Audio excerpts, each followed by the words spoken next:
Assalamualaikum warahmatullahi wabarakatuh. Bismillah walhamdulillah wassalatu wassalam ala rasulillah sayyidina wa nabiyina Muhammad ibn Abdullah wa ala alihi wa sahbihi wa man walah wa la hawla wa la quwata illa billah. Alhamdulillah, pada malam ini kita berjumpa lagi dalam pengajian live streaming Madza Qala Iblis, yaitu apa yang dikatakan iblis kepada Nabi Muhammad sallallahu alaihi wasallam. Saudara-saudara di mana saja Anda berada, kita lanjutkan dalam episode yang ke-7. Alangkah lebih baiknya bagi yang baru mengikuti pengajian ini bisa melihat episode-episode yang sebelumnya, mulai dari 1, kedua, ketiga, keempat, kelima, keenam, dan sekarang yang ke-7. Yang ke-6, episode yang ke-6 daripada Madza Qala Iblis, yaitu di akhir penjelasannya Nabi Muhammad SAW bertanya kepada iblis, bagaimana umatku ketika sholat?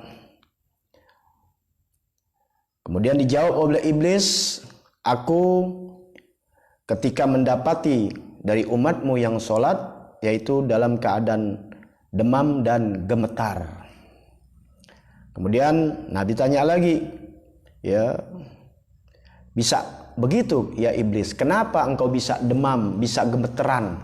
Ya, orang kalau demam kan kadang-kadang rasa kesel, rasa hati yang bagaimana gitu, nahan luar biasa. Tapi dia nggak bisa berbuat. Nah, itulah iblis. Makanya Nabi tanya, walima ya la'in, kenapa bisa begitu? Dijawab oleh iblis, innal abda idza sajada lillahi sajadatan rafa'allahu darajah. Sesungguhnya, kata iblis, seorang hamba apabila dia bersujud karena Allah, satu kali sujud, Allah angkat derajatnya. Nabi melanjutkan, fa'idhal somu, bagaimana umatku jika berpuasa? Qala, kata iblis, akunu mughayyadan hatta yuftiru. Aku ini terikat, terbelenggu ketika umatmu berpuasa sehingga sampai waktunya berbuka. Fa'idha hajju, Nabi bertanya, bagaimana umatku jika dia berhaji? Qala, jawab iblis, aku majnunan, saya dalam keadaan menjadi gila. Saya jadi gila kalau lihat umat Nabi Muhammad pergi haji. Qala fa idza qara'ul Qur'an. Nabi Muhammad sallallahu alaihi wasallam bertanya, bagaimana umatku ketika baca Al-Qur'an? Qala, dijawab oleh iblis, adubu kama yadubur rasus 'alan nar. Aku ketika mendengar umatmu membaca Al-Quran, maka aku melumer. Bagaikan timah lumer di atas api. Jadi iblis kalau dengar umat Islam membaca Al-Quran, maka iblis menjadi lumer. Bagaikan timah dibakar atau terbakar atau lumer di atas api. Nah, penjelasan-penjelasan tersebut bisa diikuti di episode yang ke-6. Karena yang dianggap sholat, puasa, haji, dan Al-Quran tentunya yang pakai ilmu. Kalau tidak pakai ilmu, jangankan iblis goda. Berapa banyak orang mengaku berpuasa, mengaku sholat, tapi masih berbuat laknat, masih berbuat hal-hal yang dilarang, yang melanggar aturan agama. Baik, kita lanjutkan pada episode yang ke-7. Faqala lahu Nabi sallallahu alaihi wasallam, fama taqulu fi Abi Bakrin? Hai iblis, kata Nabi, bagaimana pendapatmu tentang Abu Bakar? Bagaimana pendapat tentang Abu Bakar? Ini Nabi bertanya kepada iblis. Ya, saya ngikutin sesuai kitabnya. Tapi kita selaku umat Nabi Muhammad sallallahu alaihi wasallam yang derajatnya nggak ada apa-apaan dia dengan sahabat, ya begitu juga kepada ulama, kepada sahabat, adab kita diajarkan oleh agama pakai bahasa yang baik dengan pakai al-imam atau pakai sayyidina. Ya, seperti kita manggil guru kita kan ustadz, kiai, abuya, gak kita panggil namanya.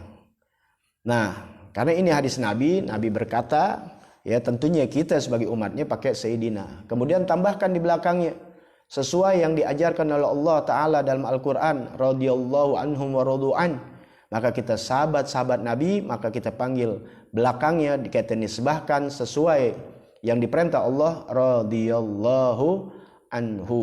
Jadi pesan saya sebagai kita umat Islam, khususnya lagi para mubaligh yang menyampaikan pidato, ceramah dan sebagainya, tolong memakai bahasa yang baik kepada para sahabat Nabi radhiyallahu anhum dengan sayyiduna atau sayyidina, baik itu sayyidina Umar, Sayyidina Abu Bakar, Sayyidina Umar, Sayyidina Utsman, Sayyidina Ali radhiyallahu anhum dan para sahabat-sahabat yang lainnya.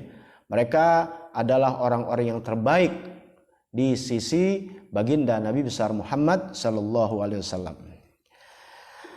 Hai iblis, bagaimana pendapatmu tentang Sayyidina Abu Bakar? Tentang Abu Bakar. Faqala ya Muhammad, kata iblis, hai Muhammad. Ya. Lam yuti'ni fil jahiliyah fa kaifa yuti'uni fil Islam. Hai Muhammad, kata iblis, ya. Ini saya ikutin bahasa iblisnya, bukan saya kurang ajar manggil Muhammad, ya. Jangan. Kita diajarkan juga manggil Sayyidina Muhammad atau Nabi Allah Muhammad atau Nabi Muhammad atau Habibuna Muhammad. Ini adab. Ya, adab di atas segalanya. Ilmu masih di bawah adab, karena adab bagian dari ilmu, tapi berapa banyak orang berilmu tidak punya adab. Ya, bapak kita dipanggil aja namanya juga marah, ya, apalagi Nabi Muhammad sallallahu alaihi wasallam. Ya, jadi saya artikan dulu dengan cara bahasanya iblis yang dia berkata. Ya, iblis kan enggak punya adab, manggilnya Muhammad aja. Kita umat Nabi bukan iblis, jangan manggil Muhammad. Ya, jadi saya ulang lagi, jangan salah pengertian atau jangan diikutin, ini bahasanya iblis. Ya, kalau bahasa kita Sayyiduna Muhammad, Nabiuna Muhammad. Faqala ya Muhammad, hai Muhammad, kata iblis. Ya. Dia tidak taat kepada aku di masa jahiliyah. Waktu Nabi Muhammad SAW diutus oleh Allah Ta'ala menjadi seorang nabi di umur 40 tahun, kan Nabi yang pertama bawa misi Islam. Kemudian setelah itu Sayyidatina Khadijah radhiyallahu anha. Kemudian Al-Imam Ali radhiyallahu an karamallahu wajhah, dan juga termasuk Sayyidina Abu Bakar As-Siddiq radhiyallahu an. As-Siddiq ini ya, dapat gelar itu dari Nabi Muhammad sallallahu alaihi wasallam. Para sahabat dapat gelar dari Nabi. Ya, di antaranya As-Siddiq, manakala orang-orang kafir Quraisy mendustakan Isra dan Mi'rajnya Nabi Muhammad sallallahu alaihi wasallam. Biasa ya, orang kafir itu atau yang benci kepada Nabi sifatnya dari dulu suka gibah, suka menghasut, iri hati, dengki. Dia nggak bisa hancurkan hajar Nabi Muhammad kepada Nabi Muhammad. Yang dihasut, yang direkayasa adalah sahabat Nabi, di antaranya Sayyidina Abu Bakar. Kata Abu Jahal dan gerombolannya, hei Abu Bakar, kau tidak lihat sahabatmu itu, temanmu, mengaku Isra dan Mi'raj? Kan nggak masuk akal. Kami aja berjalan dari negeri Mekah ke Palestina, ke Masjidil Aqsa, jalan pulang pergi 2 bulan. Ini ngaku naik ke atas langit lagi. Dari Isra, dari Masjidil Haram ila Masjidil Aqsa, kemudian Isra dan Mi'raj, naik ke langit ke-7, ke Sidratul Muntaha. Hanya waktu 1 jam 2 jam. Ya, ingin menghasut Sayyidina Abu Bakar Siddiq, ya, supaya Sayyidina Abu Bakar goyah. Tapi apa jawaban Sayyidina Abu Bakar Siddiq? Saya lebih percaya. Ya, saya lebih percaya lebih daripada itu. Ya, lebih daripada itu cerita inti, ane percaya. Kalau itu adalah apa yang dibicarakan, apa yang disampaikan oleh Nabi Muhammad SAW.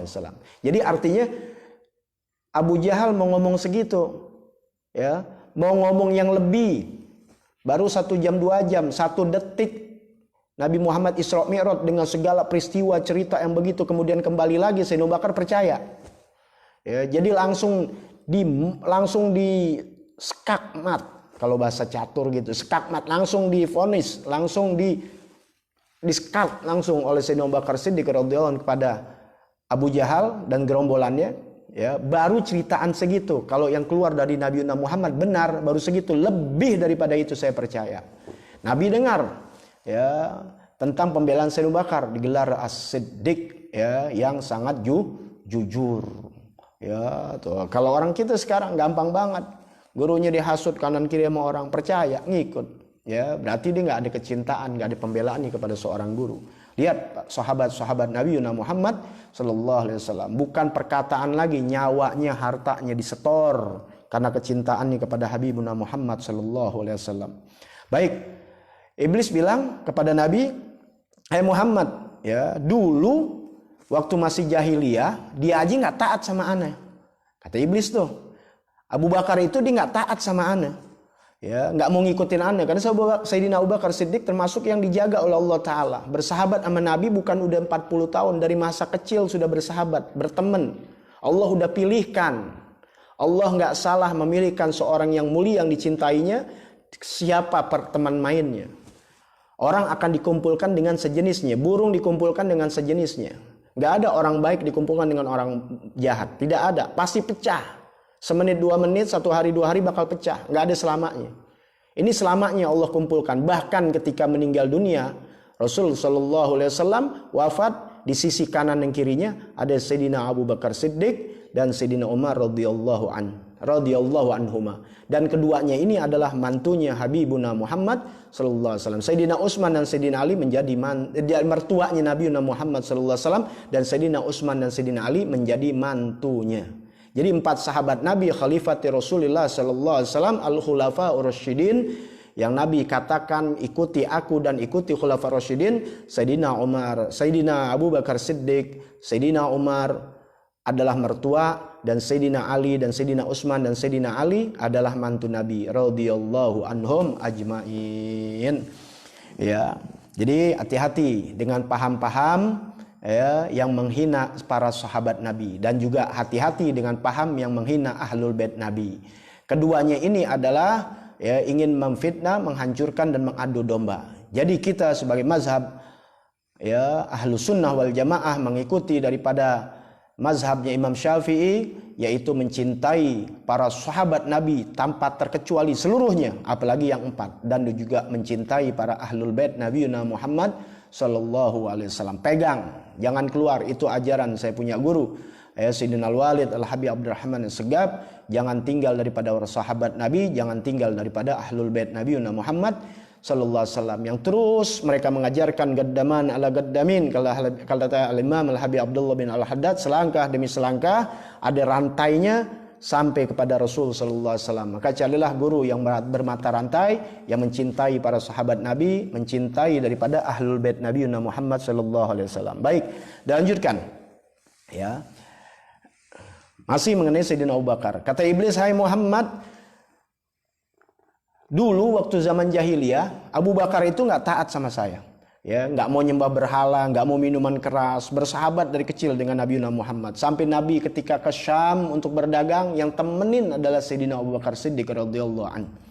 Fa kaifa yuti'uni fil Islam? Bagaimana dia mau taat sama saya setelah masuk Islam? Setelah ikut dalam ajaran Islam, setelah menjadi pengikutmu. Sebelumnya jahiliyah, belum kenal agama, belum muncul Islam, dia udah nggak taat sama saya." Ya, qala. Kemudian Nabi bertanya lagi, "Fama taqulu fi Umar?" Nabi bertanya kepada iblis, "Bagaimana pendapatmu tentang Umar?" Nah, ditanya tuh ya iblis tentang Sayyidina Umar radhiyallahu anhu. Dijawab oleh iblis. Ya, Nabi katakan, "Qala fama taqulu fi Umar ibn al-Khattab?" Bagaimana pendapatmu tentang Umar bin Khattab? Dijawab oleh iblis, "Qala wallahi." Tuh, kata iblis, wallahi. Iblis sumpah. Ya, Anda bilang dari dulu, udah dari pertama, iblis itu takut kepada Allah. Ya, dia sumpah dengan nama Allah. Artinya emang nggak boleh bohong. Ingat pelajaran sebelumnya, silakan buka di Mazagola Iblis yang pertama, yang kedua. Di sana iblis sudah bersumpah bahwasannya apa yang dikatakan tidak pernah berbohong, dia harus jujur karena udah diancam oleh Allah. Ketika Allah perintahkan, "Hai iblis, temui kekasihku Muhammad, engkau harus jujur apa yang ditanyakan oleh Nabi Muhammad. Kalau engkau bohong, aku hancurkan kau jadi debu. Ya, makanya tolong ya, kalau udah menyaksikan episode yang ke-7, lihat episode yang pertama sampai yang ke-6. Kalau ikut baru yang ke-8, lihat dari pelajaran harus bersambung, harus ada tidak boleh setengah-setengah, harus full. Belajar fikih begitu juga sama. Jangan belajar ilmu sholat tapi ilmu wudhunya nggak dipelajarin, nggak bakal sah. Karena kesahannya sholat ada di dalam masalah wudhu, di dalam masalah mandi janabah. Dan wudhu dan janabah pun tidak akan sah kalau kita nggak mempelajari masalah air. Tuh, jadi semuanya harus ada berangkai seperti mata rantai. Ini mata rantai ini. Kalau di sini nomor 5 rantainya copot, berarti nomor 1, 2, 3, 4 nggak sah. Ya, makanya biar nyambung ya. Kalau belajar ilmu, kalau yang nggak manfaat ditonton sampai habis. Mau nyimak lagi yang besok, yang sebelumnya dilihat apa sih peristiwanya. Tapi yang manfaat begitulah. Ya, nggak maunya setengah-setengah, kadang nyetel begitu. Hati-hati tuh. Kalau kita ada sifat-sifat begitu, ya berarti ya kita masih banyak ya kemasukan hal-hal yang tidak baik. Ya antaranya ya masih jadi teman iblis. Kalau dia cinta sama agama, tentunya akan disimak sampai habis. Dia nggak ada bosannya. Agama jangan sampai bosan. Kadang dibawa mati adalah agama. Yang dipertanyakan oleh Allah Ta'ala amal soleh kita yang dengan ilmu. Bagaimana hai iblis pendapatmu tentang Sayyidina Umar bin Khattab? Dijawab oleh iblis laknatullah alaih. Wallahi demi Allah ma laqaituhu illa wa harabtuhu minhu. Demi Allah, kata iblis, tidak aku jumpai bertemu dengan Umar, dengan Sayyidina Umar, kecuali aku lari daripadanya. Ya, jadi iblis sudah ngomong sama Nabi. Makanya jangan aneh kalau kalian pernah dengar ya di antara kehebatan, kekhususan Sayyidina Umar bin Khattab, ya kalau berpas-pasan dengan iblis, dengan jin, dengan setan, apalagi anak buahnya, bosnya kan iblis. Ada bayangan Sayyidina Umar ngibrit mereka. Kenapa? Karena beliau tegas, beliau takutnya luar biasa pada Allah. Ya, nggak tanggung-tanggung, digampar bisa. Ya, jadi iblis sendiri sudah ngomong. Jadi jangan bingung, iblis ketuanya udah ngomong. Ya, aku tidak akan jumpa kepada Sayyidina Umar, melainkan ketika itu aku kabur darinya. Qala fama taqulu fi Utsman. Hai iblis, bagaimana pendapatmu tentang Utsman? Bagaimana sahabat Utsman? Ya, mantuku nih. Tadi 2 mertua, sekarang mantu. Bagaimana pendapatmu fi Utsman bin Affan? Utsman bin Affan. Bagaimana pendapatmu tentang Sayyidina Utsman bin Affan? Apa jawab iblis? Qala astahi mimman astahat minhu malaikatur rahman. Aku malu, aneh nggak mau jumpa. Tuh lihat, ada orang yang tegas seperti Sayyidina Umar ditakut iblis. Ada orang yang sangat pemalu, yaitu seperti Sayyidina Utsman, sama setan juga takut. Bukannya orang yang kelihatan itu pendiam, yang nggak banyak omong, tapi hatinya takut sama Allah, pemalu. Jangan dianggap setan berani, enggak. Karena sifat yang dianggap bagus dalam agama itu, ya, bukan yang dibilang kuat-kuat berantem, bukan. Kuat yang menjaga dia punya muruah, kuat menjaga imannya, kuat menjaga segala agamanya. Sifatnya ada yang pemalu, sifatnya ada yang tegas, ya, tapi semuanya sama kembali kepada Allah Subhanahu wa taala. Makanya iblis katakan, aku malu mimman astahat minhu malaikatur rahman. Aku malu dari orang-orang yang malaikat malu kepadanya. Jadi malaikat aja tuh malu kepada Sayyidina Utsman bin Affan. Ya, jadi aneh malu. Tuh, ya, makanya dikenal Sayyidina Utsman punya sifat malu yang luar biasa. Ya, bukan kita, kalau kita bukan malu-maluin. Ya, balik lagi, kalau kita sifatnya malu-maluin. Tahu malu-maluin? Terbalik, yang mestinya malu kita nggak malu. Ini malu tuh bukannya nggak enak. Ayo ke masjid taklim, nggak malu. Tuh salah, tuh setan namanya. Yang hak seperti duduk di majelis taklim, hadir, kumpul silaturahim dalam kebaikan, jangan pakai malu. Itu namanya malu-maluin. Justru yang malu kalau berbuat maksiat. Coba deh, ya, mau begandeng perempuan, malu. Malu jangan nama Allah dulu, malu aja mau orang. Tarikate apa? Udah mencegah kita dari maksiat. Baru malu sama manusia. Bagaimana kalau makhluknya dia kepada Allah? Takut, malu. Malu aja dulu. Ya, makanya Nabi punya sifat pemalu. Gadis-gadis dahulu tuh pemalu.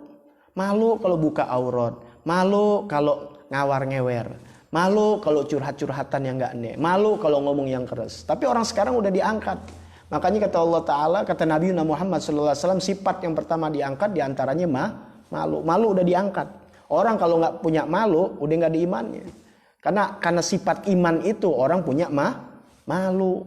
Apalagi malunya kepada Allah Sang Pencipta. Diangkat. Perempuan-perempuan udah nggak punya sifat malu. Kalau punya sifat malu, malu aja sama orang. Gue malu nanti bapak gue diomongin orang. Gue malu nanti gue dikata ini, dikata itu. Dan itu aja dulu. Mencegah dia nggak bakal goyang-goyang yang macem-macem dengan celana pendek. Nggak bakal berani. Coba deh, itu aja dulu. Kenapa? Satu udah. Karena tidak punya malu. Maaf, yang dengar ini masih begitu, Anda bukan membuka aib orang. Tapi kita jujur dengan hati kita. Karena tidak punya malu. Sudah jujur aja sama hati. Ya, kalian karena tidak punya malu. Kalau punya malu kepada Allah, apalagi malu aja sama orang. Malu aja sama orang. Kalian orang baik, keluarga baik, dari orang tua yang baik. Takut nanti jadi jelek, diomongin orang. Gak bakal berbuat hal-hal begitu. Apalagi kalau malunya ningkat, sudah malu kepada Allah. Jadi kalau kita lihat orang maksiat karena nggak punya malu. Makanya kata Nabi, apa? Al-haya minal iman. Malu itu bagian daripada iman. Udah ada sebagian. Kalian ketika punya malu, iman kalian udah ada. Tinggal menuin itu dengan sifat takwa dan sebagainya, sabar dan sebagainya. Hati-hati tuh. Ya, jangan dianggap enteng soal malu, tapi jangan dibalik. Buat kebaikan malu, buat maksiat kagak malu. Jangan dibalik. Malulah kalian ketika berbuat hal yang tidak baik. Buat kebaikan jangan pernah malu. Yuk ngaji yuk. Malu gua udah ubanan. Yuk ngaji yuk. Malu. Itu setan bisikin kita, dibalik kita. Baik. Qala fama taqulu fi Ali bin Abi Thalib.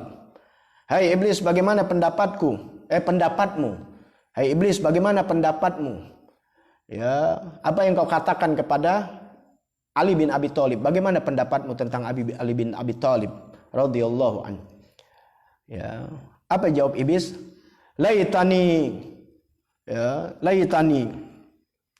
Salamtu minhu ra'san bi ra'sin wa yatrukuni wa atrukuhu lam yaf'al dzalik gad. Ya.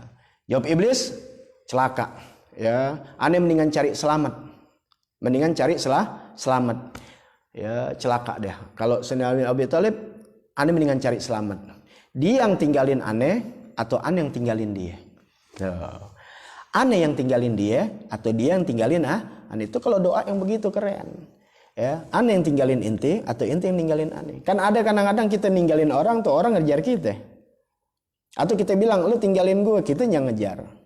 Ya, makanya kalau kita doa di dalam sholat duha, dalam salat istikharah, fasribhu anni wasrifni anhu. Ya Allah, palingkan maksudnya iya apa aja yang jelek, yang buruk daripada aku dan jauhkan aku daripada dia. Begitu. Nih kagak doanya cuma setengah. Ya Allah, jauhkan dia pada aku. Benar, dijauhin kita yang nyosor. Kadang-kadang kita ya Allah jauhkan aku dari dia. Kita jauhin dia, dia yang nyosor. Makanya biar dua, jadi berlawanan. Itu iblis aja begitu. Ya, wah mendingan cari selamat ya daripada atau ana yang dia yang tinggalkan aku, ya membiarkan aku atau aku yang membiarkan dia, meninggalkan dia. Lam yaf'al dzalik gad. Ya, tidak akan dikerjakan selama-lamanya. Artinya 4 sahabat radhiyallahu anhum sangat dipuji oleh iblis, sangat ditakuti oleh iblis laknatullah. Maka jangan kita menjadi iblis. Kita adalah manusia yang punya akal, punya nurani, punya iman yang diberikan oleh Allah Ta'ala melalui ajaran Nabi Muhammad SAW. Terima kasih kepada Habibuna Muhammad, kita diajarkan untuk mencintai para sahabat Nabi radhiyallahu anhum. Jangan pernah lisan kita mempermasalahkan masalah sahabat. Khair semuanya, karena sudah banyak hadis-hadisnya memuji sahabat-sahabat Nabi Muhammad sallallahu alaihi wasallam. Sekarang pertanyaannya, kalau ada yang berani mencela sahabat-sahabat Nabi, mencela ahlul bait Nabi, apa jasa inti untuk agama?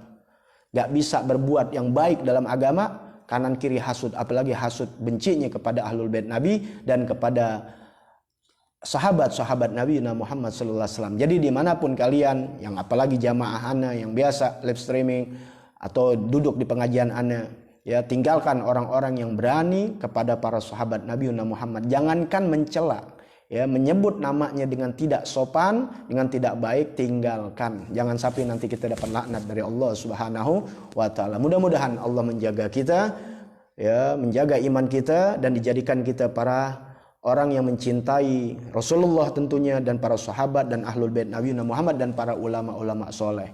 Itu aja, ya, nanti kita akan lanjutkan kepada episode yang ke-8. Jangan lupa, kata Betawi bilang di-subscribe, ya, disubrek. Nah, artinya subscribe, ya, channel ana, tolong bantu like, share-nya, sebarkan, ya, untuk kebaikan. Nanti insya Allah Sahibul Hikayah akan ini lagi, akan tayang lagi nanti, karena ana kerja, ya, sendiri berbuat ini dan editing dan sebagainya tanpa bantuan siapapun. Ya, biar ada kepuasan ana tanpa bantuan orang. Sebab sekarang, zaman sekarang, kalau kita bantu-bantu orang begini, ketika kita sukses, orang suka ngomong, tuh gue tuh gara-gara gue tuh diungkit.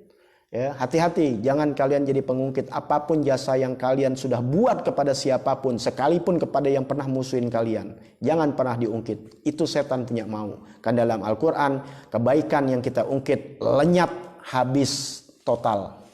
Kita udah banyak kebaikan, diungkit, habis.